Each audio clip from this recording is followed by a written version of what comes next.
बिस्मिल्लाहिर्रहमानिर्रहीम। Dear aspirants, अस्सलाम वालेकुम। बाबर नदीम है। डियर एस्पिरेंट्स, आज हम the Punjab maintenance of public order ordinance 1960 जो है इसको देखेंगे।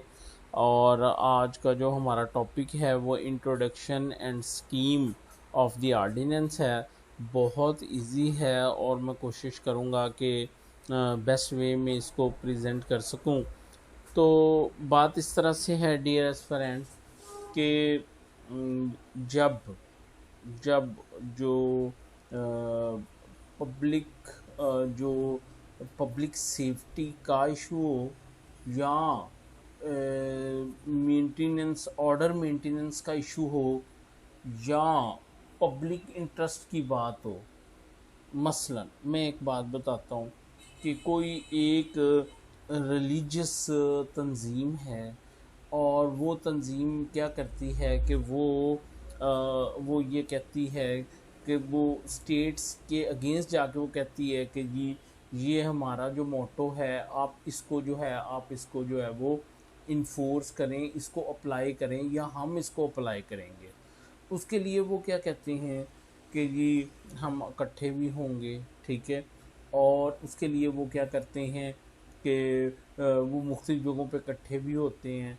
फिर और वो क्या करते हैं, वो हेटेड स्पीचेस भी करते हैं, ठीक है, मीडिया के ऊपर आके। तो उससे क्या होगा कि पब्लिक सेफ्टी, पब्लिक इंटरेस्ट या जो मेंटेनेंस ऑफ पब्लिक पीस है उसके ब्रीच होने का ख़दशा है।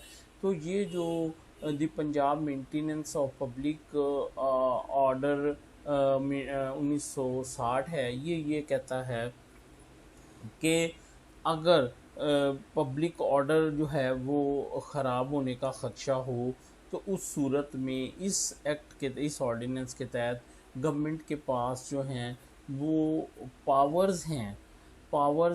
क्या पावर है कि गवर्नमेंट जो है वो किसी शख्स को, जो कि उनका लीडर है, जो कि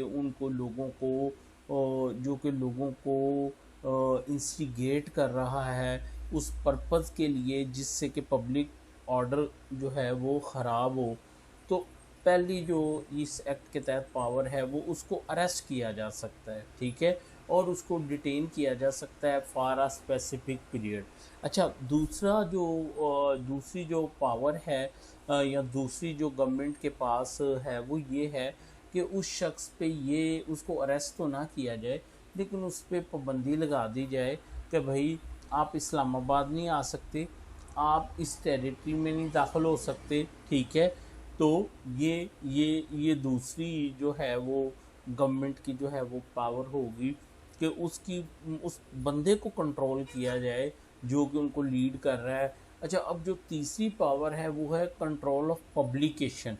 वो क्या है कि वो शख्स अगर मीडिया पे आके तकरीरें करता है लोगों को इंस्टिगेट करने के लिए, तो उसकी तकरीरों पे पाबंदी लगा दी जाए।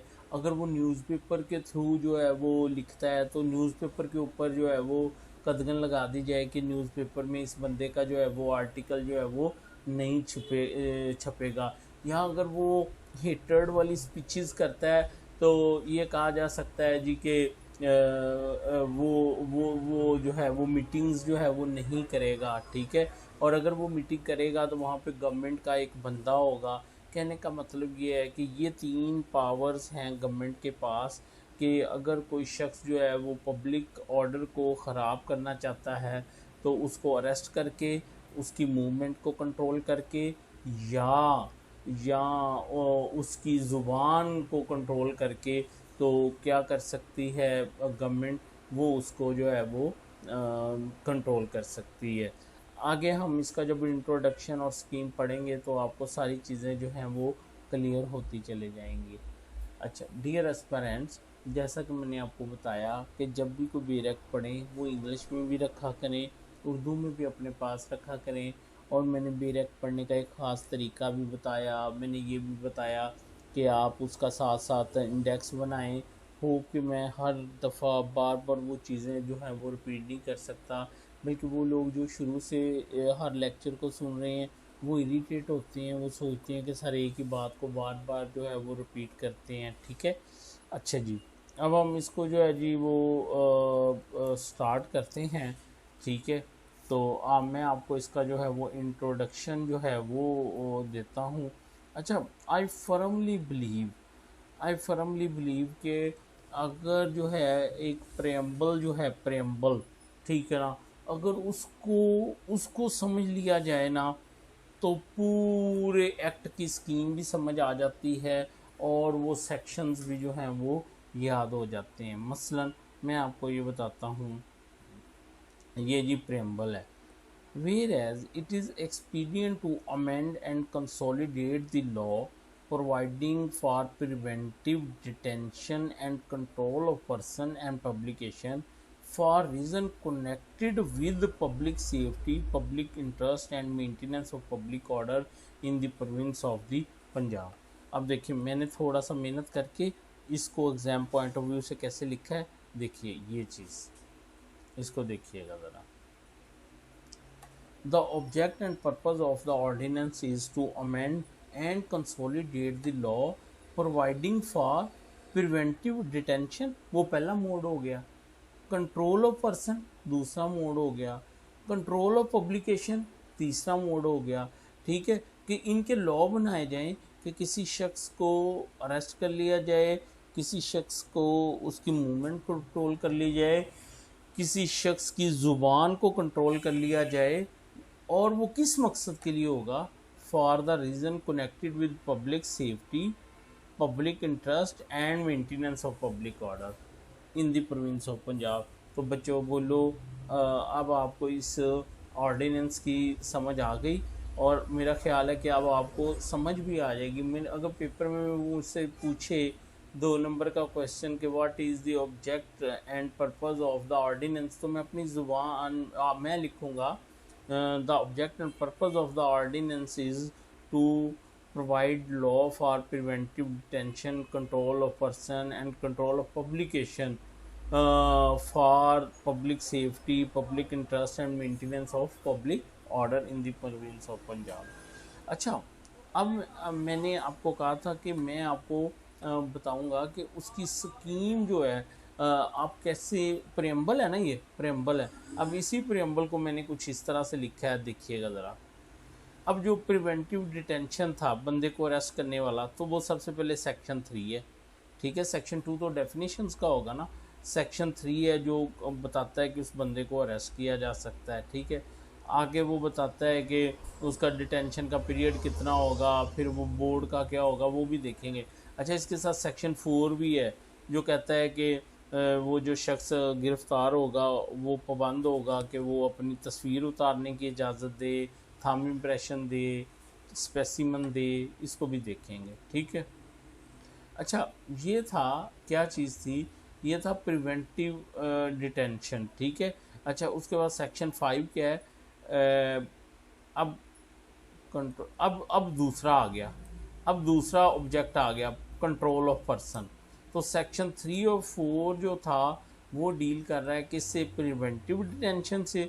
और सेक्शन 5 क्या है, दूसरा ऑब्जेक्ट क्या था, कंट्रोल ऑफ पर्सन। और एक्ट का जो हिस्सा है वो section 5, power to control suspected person और prohibition of entry of armed person.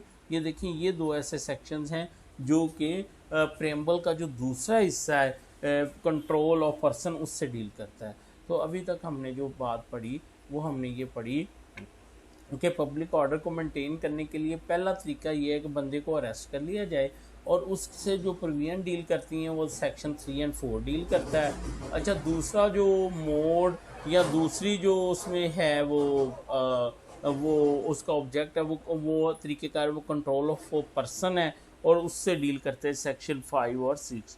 और तीसरा है कंट्रोल ऑफ पब्लिकेशन। ठीक है, अब कंट्रोल ऑफ पब्लिकेशन में क्या है कि वो बंदा जो है उसको कोई बुक वगैरह वो इजाज़त के बगैर ना छापे, वो कोई स्पीच जो है वो ना कर सके, वो कोई न्यूज़पेपर में ना लिख सके। ठीक है, और अगर वो कोई मीटिंग करना चाह रहा है तो उस मीटिंग की रिपोर्ट करे, और फिर उसकी जो वो स्पीचेस हैं या जो मीटिंग का जो लाहे अमल है उसकी रिकॉर्डिंग की जाए, ताकि पता चले कि उसका क्या लाहे अमल है। ठीक है, अच्छा जी, उसके बाद एक सेक्शन 16 है, डिसएमिनेशन ऑफ र्यूमर्स, के जो अफवाहें फैलाते हैं उनका, उसकी रोक टोक, ठीक है। और फिर सेक्शन 17 है, पोजेशन और कन्वेंस ऑफ प्रिस्क्राइब्ड और प्रोहिबिटेड डॉक्यूमेंट, ठीक है। या अगर कोई शख्स जो है वो कोई ऐसा डॉक्यूमेंट जो कि ऊपर सेक्शन 7 में मना कर दिया गया है, सेक्शन 6 में मना कर दिया गया है, तो वो अगर वो डॉक्यूमेंट उसके कब्ज़े में है या वो आगे किसी उसी को देता है तो उसकी क्या सज़ा होगी, ठीक है। और सेक्शन 18 ये है कि कोई वो ऑर्गेनाइजेशन जिसके ऊपर कोई पाबंदी लगाई गई है सेक्शन 3, 4, 5 ए या 6 के तहत, ठीक है, वो उस ऑर्गेनाइजेशन का यूनिफॉर्म नहीं पहन सकता, उनका मोनो नहीं लगा सकता। अगर कोई लगाएगा तो वो भी एक क्या होगा, ऑफेंस होगा। एजेंसीज का यूनिफॉर्म नहीं कोई पहन सकता, ठीक है। इसके अलावा टेम्परिंग विद पब्लिक सर्वेंट, के जो पब्लिक सर्वेंट्स हैं उनकी जो कार्रवाई है उसको कोई इंटरप्ट नहीं कर सकता। तो ये आप देखें, ये कंट्रोल ऑफ पब्लिकेशन जो तीसरा था उससे वो सेक्शन जो है वो डील कर रहे हैं, ठीक है। अच्छा, अब जो बीच में रह गए हैं सेक्शंस, वो क्या है, वो प्रोसीजर के बारे में है, वो प्रोसीजर के बारे में। मसलन मैंने सेक्शन 3 बता दिया, 4, 5A, 6 भी बता दिया, 7, 8 ए भी आपको बता दिया। 9 कहता है कि वो ऑर्डर सर्व कैसे होगा, ठीक है। 10 कहता है कि वो जो ऊपर वाला हमने कहा था, रेस्ट एंड डिटेंशन और फिर कंट्रोल, उसके लिए सर्च वारंट इशू किए जा सकते हैं उस बंदे को ढूंढने के लिए। और 11 में किसी भी जगह की सर्च की जा सकती है। सेक्शन 12 में जो है वो उस ऑर्डर को कौन इम्प्लीमेंट करेगा। 13 में अगर कोई ऑर्डर को वायलेट करता है तो उसकी पेनल्टी क्या होगी। 14 ये कहता है अगर कोई बेटरमेंट करता है उस ऑफेंस की तो उसकी सज़ा क्या होगी, ठीक है। 15 ये कहता है कि अगर कोई कारपोरेशन या एसोसिएशन वही ऑफेंस करती है तो उसकी सज़ा क्या होगी, ठीक है। 16 हमने पढ़ लिया, 17 हमने पढ़ लिया कि ये भी कंट्रोल ऑफ वो है, पब्लिकेशन में ही आ जाता है। कोई वो यूनिफॉर्म नहीं पहन सकता, ठीक है। अच्छा, आगे सब तो तेज एज का मतलब है, सबट एज का मतलब ये है कि कोई तखरीबकारी नहीं कर सकता। इसको भी हम लोग देखेंगे, इसके अगेंस्ट हमने क्या करना है। फिर ये एक रेमडी है, रिप्रेजेंटेशन अगेंस्ट सेटल ऑर्डर के गवर्नमेंट को वो की जा सकती है। 21 कहता है कि समरी ट्रायल होगा। 21 ये बताता है ऑफेंस कंपाउंड हो सकता है, नहीं हो सकता। सेक्शन 22 कहता है कि offence under order is cognizable and non bailable, ये ऑफेंस कॉग्निजेबल होगा और नॉन बेयरेबल होगा। सेक्शन 23 जुरिडिक्शन को बार करता है। और 24 इफेक्ट ऑफ ऑर्डर्स की बात करता है, ठीक है। 25 जो है operation of other penal law not barred, delegation of power of subordinate officer, इसको भी पढ़ेंगे। 27 पावर टू मेक रूल्स और 28 रिपील एंड सेविंग के बारे में है। तो बच्चों मैंने आपको जस्ट एक इसका वो दिया है, ओवरव्यू, बर्ड आई व्यू आपको दिया है। इंशाल्लाह आगे फिर हम इसको डिटेल में पढ़ते हैं।